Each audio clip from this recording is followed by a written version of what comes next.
Hey there everybody, welcome back to the channel. Thanks for tuning in for another weekly video about news and information on DCS World. I'm your host, Prickly Hedgehog. Join me now as we look at some exciting news. The dynamic campaign engine, something that's been discussed for months, if not years, and something long overdue in Eagle Dynamics. And that is the news primarily today.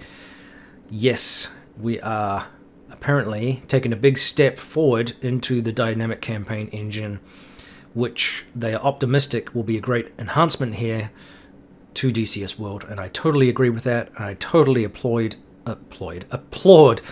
Eagle Dynamics for providing us with this enhancement to the game, which, as I said before, is long overdue. Now, we can't at this time, they say here, give you a firm initial open beta release date yet, as things are still quite raw, but we will keep you updated regularly as the next milestones come to pass. So let's delve into what they've said here. The DCS World Dynamic Campaign Engine combines a real-time strategy, or RTS, engine with military forces and economic layers, and that is referencing production, logistics, use, and transfer of resources that pitch two opposing sides aided by advanced strategic and tactical AI. Now, I'm not sure exactly how the forces will be split. I doubt whether we're going to have just a red 4 versus blue, because let's be real, there's a lack of aircraft on the red 4 side at this time, so there's obviously some things they're going to have to work around. Nevertheless, I still believe this is a critical component to the game. And they say, we've now completed the core RTS logic and have connected it to DCS World. We're currently finalizing the basics of the in-game economic models, and we will be working on the combat tasking logic as well as certain win-win situations in the near future. The last stage will be the client server architecture needed to support large campaigns with ongoing online sessions. That's interesting. So I'm suspecting here a little bit that one, obviously, it's going to be, there will be a solo campaign component to it, which I think, is, as I said before, is vital for retention and the immersion factor for solo players. And remember, too, that it was revealed recently that the bulk of DCS's players are, in fact, solo, and I think there's several reasons for that, and we'll come back to that in a minute. But the other mission that they have here is obviously to support the multiplayer environment, and I would imagine that there may be an opportunity to link in here multiplayer opportunities to work with this dynamic campaign. And I think if that is true, and if I'm reading this correctly, correct me if I'm wrong, I think they have a winner here. I really, really do. I've said this, like I said before, for many, many months now, that we needed a dynamic campaign, and it sounds like they're going to deliver. Let's hope it's in the near future. Stay tuned. They say here that they are certain that we'll have many detailed questions, and we certainly will do. I would imagine a lot of you will throw that in the comment section below, so please do. And if you have direct questions for Eagle Dynamics, let me know. Fire them on there. Put them on the page. It's something that we can discuss, and we can fire them back at Eagle Dynamics a little bit and aid in productive dialogue, because they have been listening to the community. So they are looking forward to revealing more about the module as and when they are in a position to demonstrate some of the features live, which I'm very much looking forward to. Can't wait to get my hands on that. Again, I think this is probably one of the most significant pieces of news in recent times, outside of the bug squashing and outside, I think, of the multi-core processing things that they are working on to bolster the basic frame rate and speed of the game. It's absolutely needed, and I can't stress this enough, because, as I said before, a lot of people, the bulk of people in this game, are actually solo players. Now, the reason for this, I believe, because it's my own experience as well, that I think a reason that a lot of people are solo players is time. Because these games, these flight simulator games, they're not like other franchises, you know, where you have, or if you're a first-person shooter or whatever it is, you play the game for 4 to 6 weeks, and then you're done with it, you've clocked it, you've gathered everything you possibly can out of it, and if you really enjoy it, you might continue to play it longer than that. But generally speaking, you discard it after a period and you move on to the next game, or you go back to something else that you were playing.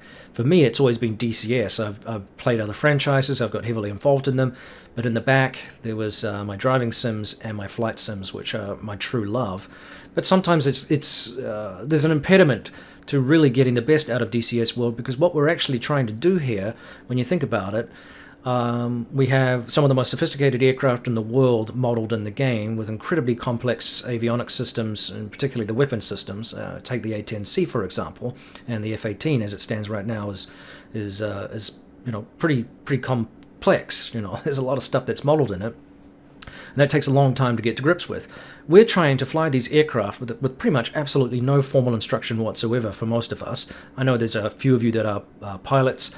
There's a few people that are even military pilots playing this game, and we know that because we have some militaries working with Eagle Dynamics. So literally, there are at some point or another, there's people that are actually using this software just like we are for pilot training purposes, which is fantastic, of course, because it lends realism and authenticity to the game.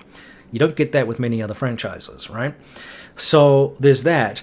But with some of the multiplayer component too, you've got this area where if you want to join a virtual squadron, you've got to devote dedicated time to it. If you want to remain in the squadron, may even be time as well as money too. So, there's a lot of impediments to getting into the multiplayer for a lot of us, just based on the inconvenience of having to fly at certain times.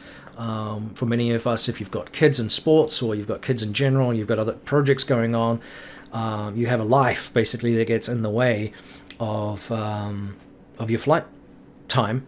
And any good sim flyer will tell you it takes quite a bit of time to get mastery of the aircraft. And again, most of us are coming in as lay people trying to fly the most sophisticated jets in the world with almost no formal training.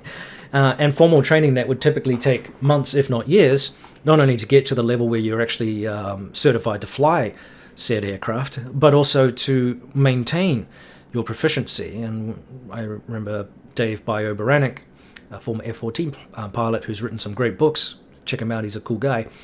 Talking about F-14 pilots incorporating refueling into their missions so that they could practice that skill, which was diminishing, and you didn't want to be in a situation on an actual mission where you were unable to refuel because you've lost the proficiency. So, there's a high, learning curve and skill level to maintain proficiency in this game, even at this virtual level. So, something to think about. Let me know your thoughts on the dynamic campaign. I think it is significant, very, very significant, for those reasons, and let me know if you agree. We'll move on. The Eurofighter. Well, this is a popular little aircraft, isn't it? Gosh, every time I throw something up about the Eurofighter, you guys go bananas. Bananas. It's highly, highly popular. So True Grit have announced a little update. They've actually collaborated with Deal Defense GmbH. Deal Defense actually produce the sophisticated Iris-T missile, funnily enough, and they are based in Überlingen, Germany. And I wanted to say that because I think that's a cool town name. I love saying that. I hope I'm saying it right for my German viewers. Überlingen, am I saying that right? It sounds cool. It comes off the tongue nicely. I don't know why. It involves so many different shapes. Sorry. I like languages. Anyway, so moving away from Überlingen, Germany, Deal Defense, they are helping True Grit recreate and model that particular missile realistically, and it will be the primary missile for the, let's rephrase that, it's going to be your primary heat-seeking missile, at least for the Typhoon, which is exciting. They want to be as real as possible, of course, within the limits of what can be released to the public. And we'll come back to that topic in just a sec here too. So, they are working full throttle on all areas of the project and are making good progress. You can see a picture here by the almighty Fragger, which shows the latest version of the cockpit, which of course is very, very cool. They want to thank everybody for their unwavering support and enthusiasm, and it's a constant reminder of what we're working towards and motivates us to give our best. You can be sure that every post, comment, and feedback reaches us and is very much appreciated. So thank you, True Grit Virtual Technologies. You guys are a gem, and I would love to sit down and talk with you one day about your Typhoon, and I would love to sit in your cockpit and fly the Typhoon, because I believe... Well, did I misread that? I thought Simon Pearson had flown this Typhoon, the one that they had modeled. I could be wrong. I know he was a former pilot. And he said basically this aircraft will dominate everything except perhaps maybe a clean F-16 in terms of power to weight ratio and performance. So now, yeah, I came back to this other thought. Try not to go off script here, but I had a little bit of a discussion with somebody, and I forget who it was, I apologize. But we had some back and forth about why do we have a Eurofighter Typhoon, which is a Gen 4 aircraft, which is supposedly top secret, and we can't have the F-14 Tomcat D variant. And the answer is because of this public information. The Eurofighter Typhoon is being built and modeled on information that's presumably unclassified and is publicly available. In a closed forum several months ago, back in May, I was party to a brief discussion between Heat Blur Simulations and a group of people who were asking questions about the F-14 Tomcat. This was part of the F-14 50 years celebration, which Heat Blur kindly got on board for and was there and represented, which was cool. So somebody said, yeah, why can't we have an F-14D? And the answer was, well, yeah, we would like to do that, but we simply can't because the information is classified. So no, you will not see it in the game. We may not ever see it. It's possible we could see it, years later if the data is unclassified, but at this time, it's not available. So that kind of answers, in a roundabout way, why we can have an older aircraft like the F-14D Tomcat not available in the game, and a later variant of a newer aircraft of the Eurofighter Typhoon. Remember, it's an early variant. I want to make that clear as well. It's not the latest variant. So we get an early variant aircraft that is essentially unclassified. Now, there's another caveat too, and those military people might help me out here a little bit, but from my understanding, even if something is in the public domain, let's say somebody uploads some secret documents or some data from some military project or what have you, and puts it in the public domain, and probably would get sacked or disciplined for that. Even though it's out there in the public domain, it doesn't necessarily mean to say that it is accessible to use or free to use if a military or government has deemed it classified. So you can run afoul of rules and laws, if you like. So it's semantics in many respects because it's already out there, but unless that government entity has said, no, it's no longer classified, you can't just use it carte blanche. Now, correct me if I'm wrong, military people or those people who are in that territory. In other words, it's sort of intellectual property that's governed by certain rules. And again, just because it's out there doesn't mean to say it's free for use. So, now, we do have quite a lot of other aircraft in the game that are sort of free mods and things like that, like the F-35. They're not official pieces of equipment. They are somebody's interpretation of what that aircraft may fly, and probably based off data that's in the game already, so it's not necessarily using the top secret information. So that's why you can download sometimes these free things that are essentially a guesstimate of what that particular aircraft might look like and might behave like, but it's not using official information that could be classified, if that makes any sense. So I hope that makes sense. Correct me if I'm wrong. All right, moving on. Last thing here, the Thunderbolts received a little bit of love. They're working on some bombs here, the D-30 and the early D-40 variants, where the bomb arming controls and detonation setup adjustments are being worked on, and they will be available in the upcoming DCS Open World Beta updates, which I believe are later this month, mid-August, thereabouts. So stand by for that, stay tuned for that. Okay. Now, I don't want to make this video any longer. I think this is short and sweet, but I'm excited about the dynamic campaign. I had a lot of discussion from the last video too, a lot of interesting questions, and I appreciate all the feedback too from people.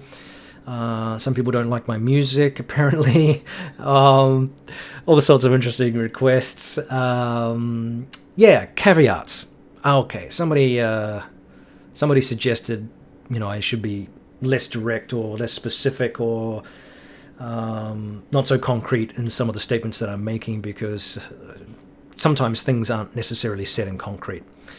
So I don't know how to make this clear. I guess I'm not sure. It's not my intention to deceive or to lead people astray. I'm interpreting information. So sometimes you can misinterpret. That's the nature of being a human being. I'm deciphering what I'm reading on information that's being provided by Eagle Dynamics, and I've always said that this is my interpretation of some of that information. Now, if I'm wrong, obviously, if I'm wayward, if I'm completely erroneous, then I would appreciate, the heads up. I do not want to just be hype train. I get excited about the stuff that I'm seeing in this game because I love this franchise. I think it's worth supporting. So that's where my enthusiasm comes from. But I also don't want to lead people astray. I have no intention of lying or deceiving. I will always adjust a video if the title does not match, what you guys thought it was going to be. So I know there's a lot of clickbait and there's a lot of BS on some YouTubers' channels, because you can get thousands and thousands of views, hundreds of thousands of views on clickbaity videos, and you'll rack up the views, but you'll also rack up a lot of anger and potentially lose viewers because you're being disingenuous, and I that's never my intention. So I apologize if there's any misrepresentation. I again stress, anytime that you are seeing one of my videos, I am interpreting a lot of information here.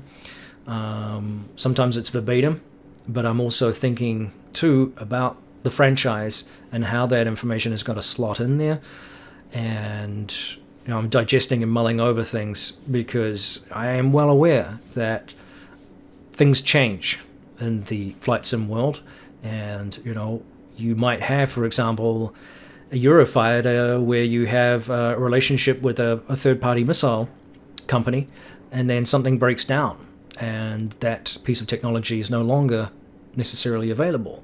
We've seen that with the Hawk T1, which the company that was making it, its name now escapes me, fell out of favor with supporting the module and producing the module, and so the aircraft disappeared essentially out of the game.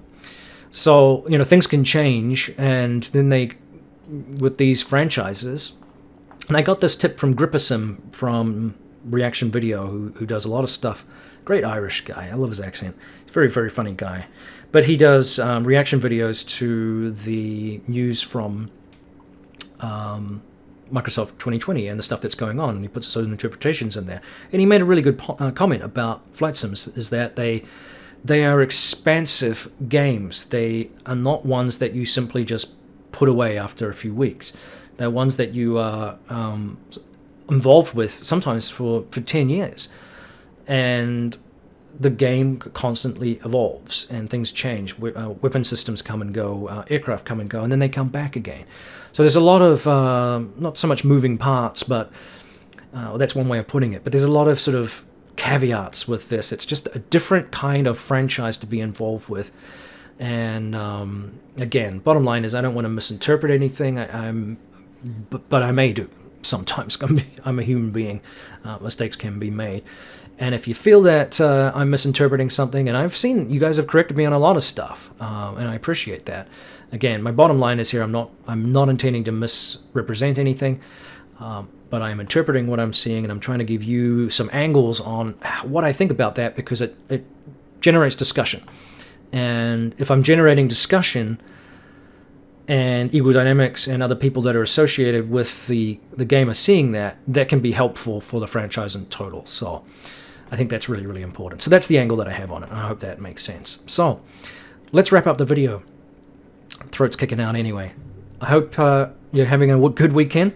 It's Friday for me. Stay safe out there, of course, everybody. Make good decisions and carry on flying. This is Prickly Hedgehog out for another week. We'll see you next time. Goodbye.